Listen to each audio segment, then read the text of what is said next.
Good afternoon. I've spent much of my career in a room where a single red light decides everything. A room full of monitors, headsets, where everyone's watching the same clock. Someone begins the countdown.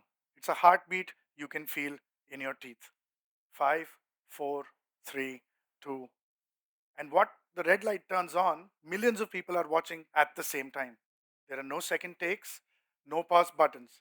In live environment, there is a saying, if anyone notices production, that means things have already gone wrong. When everything works, the audience only sees the moment. What appears effortless to the audience is the result of hundreds of invisible decisions. For a long time, I believed transformation in those environments came from disruption. New technology, new formats, bigger scale. But something happened a few years ago that completely changed how I think about transformation. This was during the pandemic. We were preparing for a major live sporting event. We did everything by the book, spoke to doctors, built health protocols, and created secure environments where hundreds of people could work together safely. According to us, we had planned for every contingency possible. And then reality arrived anyway. During the event, we lost a colleague. Others fell ill. People were separated from their families for weeks. The uncertainty wasn't operational anymore, it was human. And yet, the red light still had to come on. I remember the evening of the first broadcast after the tragedy. The room was quieter than usual, and someone said something very simple.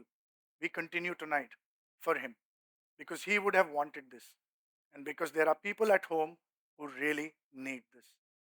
No strategy document produced the decision, no technology enabled it, no disruption framework guided it. Just people carrying something heavy, choosing to show up anyway. We talk a lot about disruption, but disruption and transformation are not the same thing. Disruption is what happens to you, transformation is what happens within you and within the people and systems around you. Because of how you respond, disruption is the event.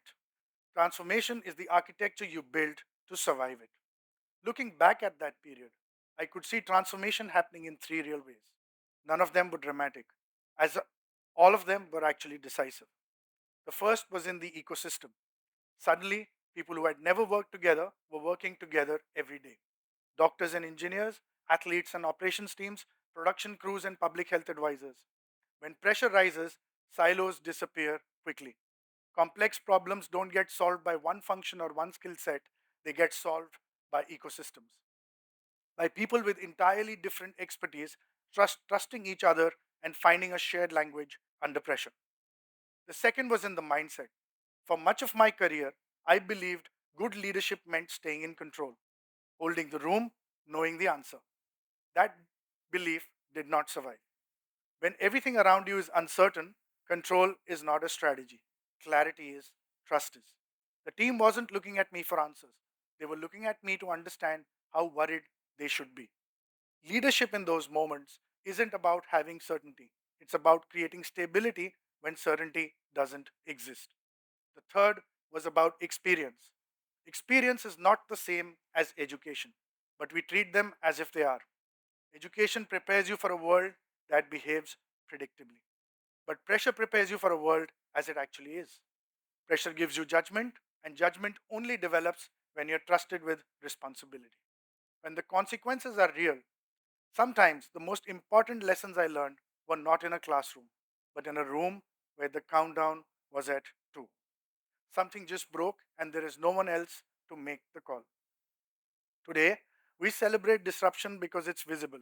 It has a launch date, it makes headlines, it looks like progress. But transformation has no announcement. It doesn't trend, it doesn't photograph well. It lives in the rehearsals before the event, in the conversations people have when things go wrong, in the quiet decisions made in a room one evening. We continue for him. That one outside that room was something that no one ever saw. When the red light comes on, you don't transform in that moment. You reveal what you've already built. Disruption will keep arriving. That is a guarantee. The question is not whether you're ready to be disrupted. The real question is when your red light turns on, what will it reveal? Thank you.